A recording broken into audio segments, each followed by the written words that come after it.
Italian മിസ്റ്റിക്കായ Maria വാൾത്തോർത്തയുടെ the poem of the man god ആസ്പദമാക്കിയുള്ള വെബ് സീരീസ് മെയ് മാസം മുതൽ സംപ്രേഷണം ചെയ്തു തുടങ്ങും.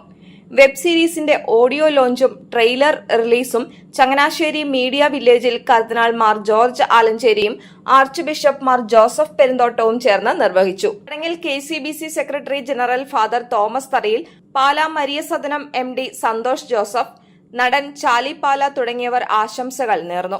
ഈ പ്രോഗ്രാമിന്റെ first look poster Syro Malabar Sabha major archbishop Mar Raphael Thattil ആശീർവദിച്ചു. കന്യകാ മാതാവിന്റെ ജനനം മുതൽ യേശുവിന്റെ ജനനവും പീഡാനുഭവവും കുരിശുമരണവും വരെ ചിത്രീകരിക്കുന്ന ഈ പ്രോഗ്രാം ഇംഗ്ലീഷ്, മലയാളം, തമിഴ്, കന്നഡ, ഹിന്ദി തുടങ്ങി 5 ഭാഷകളിലാണ് ചിത്രീകരിക്കുന്നത്. കണ്ണൂർ പെരുവാമ്പയിലെ തോമസിന്റെ ഗുഹാവീട്ടിൽ ചിത്രീകരണം ആരംഭിച്ച വെബ് സീരീസ് ക്രൈസ്തവ കമ്മ്യൂണിറ്റി ചാനലുകളിലും പ്രമുഖ OTT ചാനലുകളിലും മെയ് മാസം മുതൽ സംപ്രേഷണം ചെയ്തു തുടങ്ങും.